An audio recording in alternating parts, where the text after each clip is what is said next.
कोई भी अपना शहर अपना राज्य छोड़ना नहीं चाहता। 1989 शायद वो साल था आई केम टू दिल्ली, और वो बहुत पेनफुल डिसीजन था। मैं बताऊं, ट्रेन में रोते रोते पहुंचे थे और ये भी सोच रहे थे कि अच्छा हो कि एडमिशन ना हो तो वापस चले जाएं, पटना में ही रहेंगे, बिहार में रहेंगे। अपनी माटी, वहाँ की खुशबू, वहाँ के लोग, किसी के लिए भी कोई श्रमिक अगर वैशाली एक्सप्रेस पकड़ करके आ रहा है ना, तो एक घर छोड़ रहा है और उस घर का एक बड़ा हिस्सा वो अपने जेहन में लेकर के दिल्ली आता है, मुंबई जाता है, कलकत्ता जाता है। इसलिए आप देखेंगे, आप में से कई लोग जो परिचित हों, मुंबई दिल्ली से पहले कलकत्ता बिहार के लोग बहुत जाते थे, बल्कि पूरब के भी लोग जाते थे। तो हमारे यहाँ कलकत्ता को साउथ की तरह ट्रीट किया जाता है। बहुत सारे गाने जिसमें कलकत्ता को पर्सोनिफाई करके कलकत्ता साउथ, जिसमें हमारा सुख चैन ले लिया।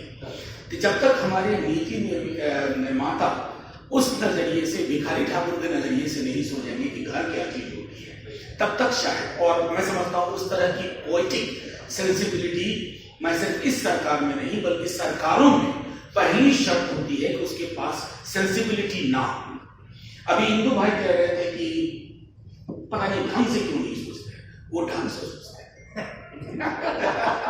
वो उनका ढंग है जो आपको बेढंगा लगता है। सही बात है। असल में दिक्कत हमारे साथ है, हम सब टूटे फूटे लोग हैं। हम उन लोगों से उम्मीद करते हैं जिनके अंदर से उम्मीद करना बेमानी। आप में से कई साथियों ने कोविड वाले भाषण का जिक्र किया, और अभी भी प्रिंट ने कल इंटरव्यू लिया।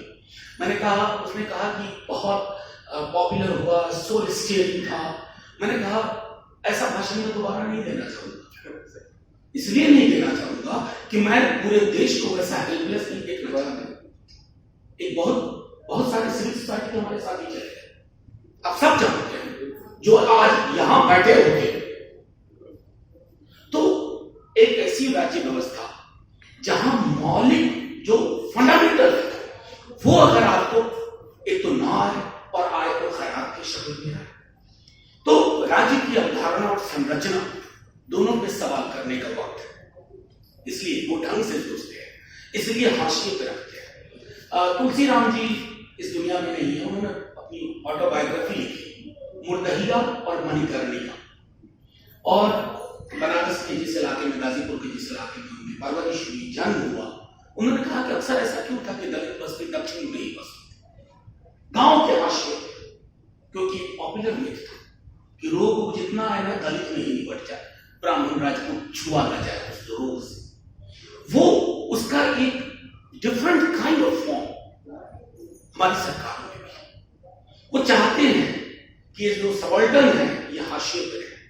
आपने कहा कला बरवाला, या अभी सावदा में जो बीते दिनों हुआ, कुछ साल से कई साल पहले, आपने वर्किंग क्लास पॉपुलेशन को सावदा बना दिया, आपने उसके काम छीन लिए।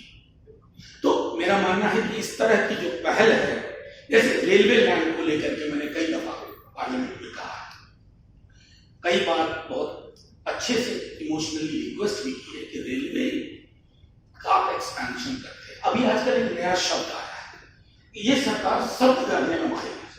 इन्होंने कहा मोनेटाइजेशन ऑफ रेलवे। मोनेटाइजेशन तो लोग लगता है कोई अलग सी चीज। मोनेटाइजेशन, अरे साहब, मोनेटाइजेशन सेल लगाने का एक नया है, जैसे कहते हैं ना Holi sale, Diwali sale, Amazon पे जो चलता है, ये monetization is a new format of sale. हर कुछ भी बेच दो। जब कभी बात होती है कि जैसा आपने कहा, आप जो व्यक्ति, जो परिवार 40 वर्ष वहां रह रहा है, उसके लिए कोई कमिटमेंट तो होना चाहिए। और ऐसा नहीं कि आपके पास संसाधन नहीं है। अगर 10 पेज विज्ञापन छपवाने के संसाधन है आपके पास, उस 10 पेज में से 2 पेज कम कर दीजिए विज्ञापन के, आप एक बहुत बड़ा काम कर रहे हैं। लेकिन हम नहीं, हमको उनसे है वफा की होगी जो नहीं जानते वफा क्या। फिर भी हमारा आपका काम है ये करते रहना। हम भी आदत से लाचार, वो भी अपनी हरकतों से लाचार, लेकिन ये संघर्ष हम लोगों का चलते रहना चाहिए। एक जो मैं चीज कहूंगा अपने तमाम सिविल सोसाइटी के साथियों से भी, और पार्लियामेंट में भी जो रीअलाइनमेंट हो रहा है उसमें कई चीजें हमें फिर से तय करनी होगी। मैं बाजार का विरोधी भी, लेकिन इस बाजार ने हमारी मान्यताएं ध्वस्त कर दी, हमारे सरोकार ध्वस्त कर दिए। बाजार चाहिए आपकी सुविधा के लिए, बाजार की सुविधा के लिए हम नहीं चाहिए। ये फर्क सब लोगों को, कई पॉलिटिकल पार्टीज है, आज वाली नहीं पहले वाली भी जो थी, वो नवदारवाद के चरित्र में इतना घुल मिल गई है कि उनके लिए ये सरोकार, जैसे अगर आप यही चर्चा मैं कल्पना करूं कि पार्लियामेंट में होता तो कई सारे एमपी आके कहते तुम पहले कम्युनिस्ट थे क्या?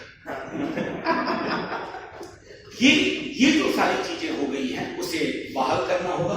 सवाल यही है कि डब्ल्यूपीसी आज इस मुद्दे को लेकर के हम आगे बढ़ रहे हैं। हमने सोचा कि क्या कौन सा मुद्दा हम उठाएं, और उन मुद्दों में हमें लगा कि ये एक मुद्दा पे जीत हासिल हो सकती है। आज जिस प्रकार की हताशा है, आपको पता है कि हमारे देश में आज फांसीवाद ऑलमोस्ट हमारे सामने खड़ा है। वो कुछ कहेंगे लोग कि घर में भी घुस गया, तो हम मानते हैं चीजों को लेके। और उस समय में इतनी हताशा है जहां पर मजदूरों के मुद्दों पे कुछ जीत मिलना है, विक्ट्री मिलना बहुत जरूरी है। और उस विक्ट्री के लिए इस मुद्दे को हमने लगा कि इसको चुनना चाहिए हमें, ताकि इस मुद्दे पे विक्ट्री मिल सकती है। मजदूरों की तरफ से इसकी डिमांड है, आवाज है। और कुछ 1-2 सालों में हमने देखा कि जैसे केरल जैसे राज्य में माइग्रेंट वर्कर्स के लिए स्पेशली हॉस्टल्स बनाए गए, हैदराबाद शहर में और आंध्र प्रदेश में और तेलंगाना में हमने देखा कि सरकार ने 2 BHK हाउसिंग का व्यवस्था किया है मजदूरों के लिए। तो कुछ राज्य सरकारें जहां पे अभी भी समाजवादी विचार, सोशलिस्ट एजेंडा अभी भी अलाइव है। अभी विभिन्न भाई जिस प्रकार से कहा कि आम आदमी पार्टी की सरकार इस प्रकार से इसको लेकर आगे बढ़ रही, तो कुछ राज्यों में अभी कुछ उम्मीद की किरण दिखी है। काफ़ी सालों से काम कर रहे हैं और अलग अलग हाउसिंग सॉल्यूशंस की बात करते हैं हम लोग। अब स्लम अपग्रेडेशन की बात करते हैं हम लोग, अफोर्डेबल हाउसिंग की बात करते हैं हम, पीपी मॉडल के थ्रू SRA जैसे बॉम्बे में शुरुआत हुई उसकी हम बात करते हैं, अभी वो दिल्ली में आ रहा है। और रेंटल की हाउसिंग की भी बात करते हैं, पर वो उस पर इतना फोकस नहीं हो पाया है। पर ये जो कॉन्क्रीट रिपोर्ट है वो एक बहुत ही हौसलादायक एक एफर्ट है, जिसके लिए जो बहुत ही महत्वपूर्ण बात है आज के टाइम पे।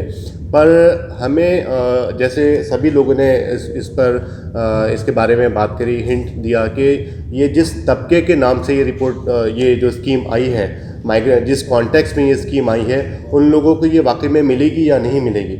और मैं इंटरवेंशन के नज़रिए से भी ये बात कहना चाहूँगा कि अभी तक जो हाउसिंग स्ट्रगल से मूवमेंट्स में जो हुआ है हाउसिंग की बात, वो ओनरशिप की बात हुई है।